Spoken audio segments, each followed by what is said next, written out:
Hey guys, next fan of the night is a Casablanca Turbo Zephyr in antique brass. Do me a favor and read the model and the serial number off there while I'm thinking about it. I'm curious what they actually come up as. Okay. There's Can't read it? a IS2L521. There's another number stamped 01444. There's another listed fan 652T. The 444, is it 014 and then 3 fours? Yeah. Interesting. I thought an antique brass Zephyr was 4 fours. So I don't know. Maybe the Turbo Zephyr 1444. I don't know. I don't know what the.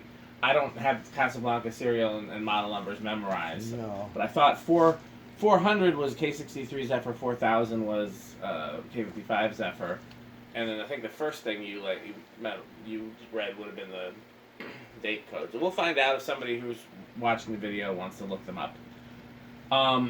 So I found one of these in antique brass with oak blades at a garage sale when I was a kid. The blade arms were mangled. I didn't realize that it wasn't the same thing as a Delta 2. And I had it for years, used it in my parents' basement, and then eventually it ended up with another fan collector.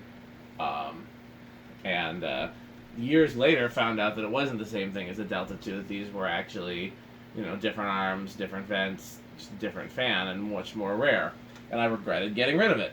And then I found 2 brass ones for the museum, and then when the museum didn't want them, and I no longer worked for the museum, I got rid of those. And it's one of those fans that maybe, Pete, you can relate to this. Every time I buy one, I'm like, I regret it. I'm like, I don't really want this. And then when I get rid of it, I regret it. I'm like, I shouldn't have got rid of that. Mm-hmm. And because it's like, it's cool and rare, but it's just something I would hardly ever hang. And so this one was too good of a deal to pass up. The seller was really nice. It looked to be in good shape. I like antique brass better, and I like walnut blades. So, I couldn't pass it up. But I don't know if I'd ever do anything with it, so there's a good chance that it will just end up being sold or traded. So if you're interested, let me know. I'm going to put it in the for sale playlist. But I wouldn't sell or trade it cheaply because, again, I know that they're rare, and every time I do sell or trade one, I regret it. And, the other ones that I've had, I've gotten pretty nice, monies or trades for, I believe. Okay. So, yeah, you got anything to add before we video it? Not really, not this one. Okay, so Pete and I bet on whether or not the slumber quiet worked before we hung the fan. It looks like he won the bet, unless it fails during the video, because he said yes. I bet no. When we tested it, before starting the video, just to make sure it worked, we'll make sure the fan worked, period. We'd still do the video if the slumber quiet failed. It'd just be a single-speed fan. Right. But when we tested it before the video, it worked. So Pete won that bet unless it fails during the video. So let's see. Okay, here's low. It's set to low. And it's moving slightly, but yeah, the bearings are a little stiff. I kind of get the impression it hasn't. Just give the blades a nudge. Don't adjust the knob just yet. Give the blades a nudge and see if it goes. They're silent on high, so we didn't really want to put a whole lot of oil in them. Yeah. But it won't. It stalls out on low, which I'm certain it's the bearings because once you start it, it goes. So the slumber quiet seems to be working. I'd be willing to bet that if it's run after you run it on high for like an hour, it'll start on low. But I don't know that for sure. I don't know if you remember that video I did in my grandparents' church with the 4 blender fans. Yeah. So the one over the pulpit that was never used. Yeah. The bearings were stiff and noisy when I turned it on high, and then I let it run for a while, and the noise went away and the stiffness went away. So when I left it on low, and hopefully they'll keep it on low instead of off. But who knows with church people. Yeah. Okay, so this is its lowest that it goes. Yep. And if the bearings were in good shape, it would start on this. It's just that. Yeah. Okay, now it's only drawing less than 1/10 of an amp. So 11 watts, or 12 watts. And already a power factor of 1 on low. So then I'm assuming it'll be 1 all the way up. Yeah. It's Interesting. These use a different sort of solid state control. Um,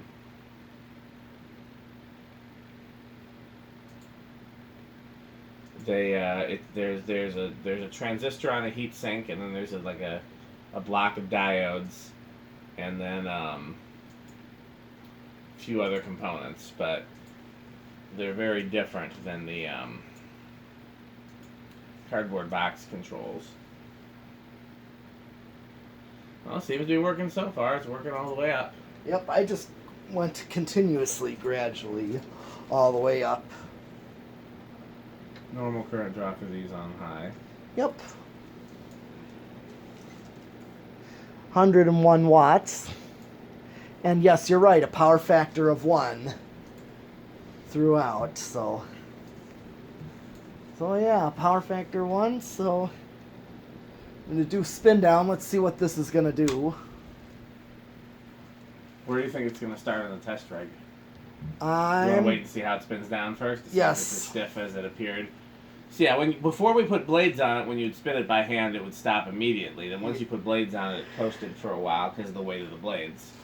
So the bearings aren't terrible, but they're, like I said, they're clearly stiff enough that it won't start on low. But the spin down doesn't seem bad. I think at the end of the video, we should try starting it on low again and see if it's changed any. sure.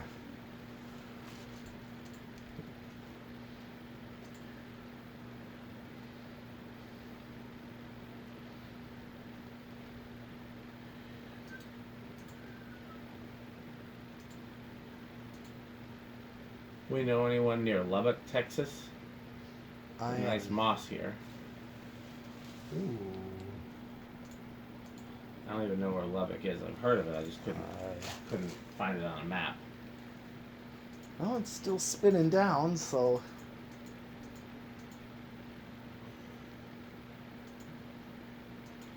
Yeah, it's not near anybody that I know of.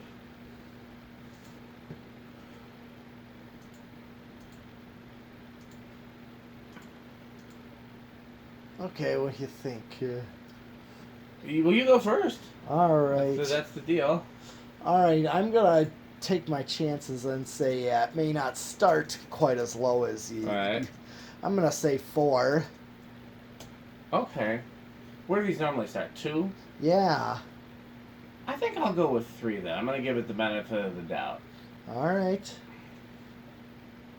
1. I think we forgot to do reverse. Oh, we sure did. Let's do reverse. Okay. Before we do decade box, I'm gonna do reverse. Maybe it'll start in reverse. Maybe it won't. We'll find out.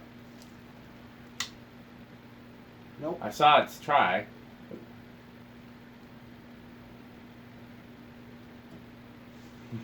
See, I just tapped it. Yeah, doesn't take much, but it's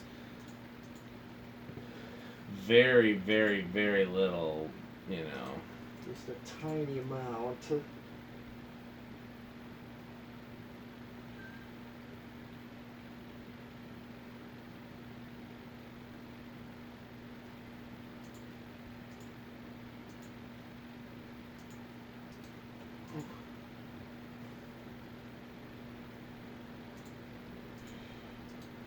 Okay.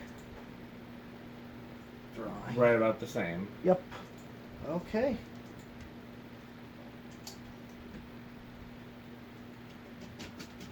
Other than the vent, well, no, I guess the vents and the blade brackets, this is similar to the Delta 1s that are in the Italian deli right down the street from here. Oh, yeah.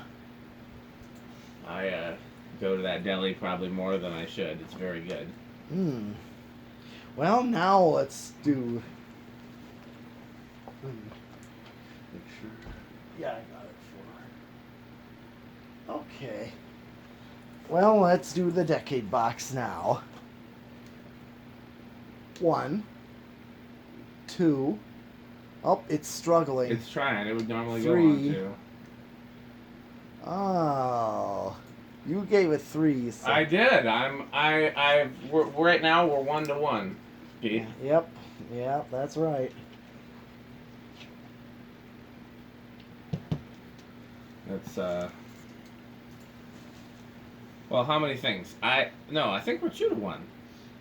Hmm. Well, wait. Where did the did you win the no, we both lost the Envirofan where it started. I won for the sound. Yeah. Then you won for the slumber quiet.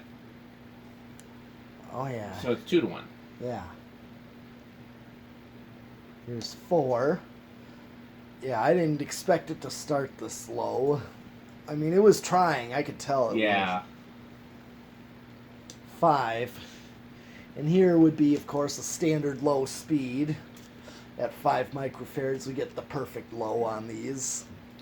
You know, what I would love, I don't know that it's practical, but what I would love would be to have a wall control that was essentially a decade control that started at wherever it starts, ended at wherever, before it goes over, and you can have essentially variable in between because you're going up by microfarads. Mm-hmm. It would be a pain to do and not really worth it, but it would be interesting. Yeah. Most consumers are fine with 3 speeds. Basically, yeah. Okay, if 5 is perfect low, you get a standard low. Here's 6, 7, and then 8.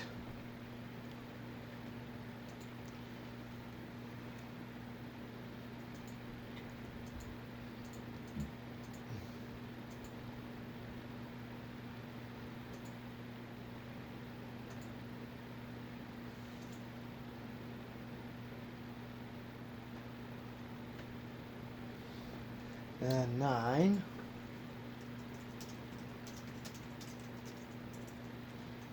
10. 12. And 13. Here's like the high medium in my living room. 14. 15. 16. 17. 18, 19, 20. Okay. 21, 25, 30. Let's see if I can get 31, 35, 40. Still under. No resonant frequency with this. What do you pick for the speeds? Okay, I'm going to do 5 and 15. Works for me. Or 5 and 13. Pretty similar. Yeah, okay, I'll do 5 and 15. Okay. Got to do solids. Oh, no. Do we want to do a solid state? Yeah, it's different. It might be noisy with this control, even though it's not noisy with the Slumber quiet. All right, well, let's see. Well, what do you guess? I'm going to guess bedroom quiet on this. Okay. Man, because I'd like to think it's not going to be living room. I'd like to think it's going to be quieter than that, but I wouldn't expect it to be silent. I'll go with living room. Okay.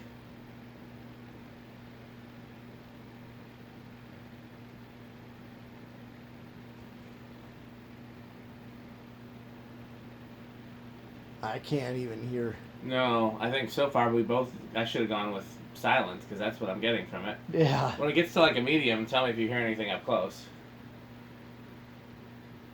So tiny. It's okay, like, silent. We'll silent. call it We're both silent. wrong. I should have gone with silent, but my one that I had as a kid, yeah, the slumber quiet failed. Yeah. And I put a cardboard box in it, and it was noisy. So I just didn't think that. But we know some Casablancas can be silent, so I should have just, Yeah.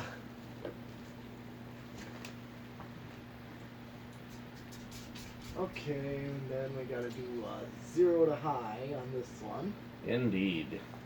Okay. I know these don't really get an inrush. Not much of one.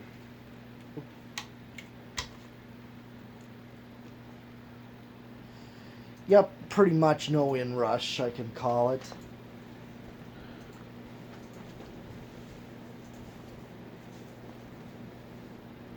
Okay, well that's it for this video. Keep watching.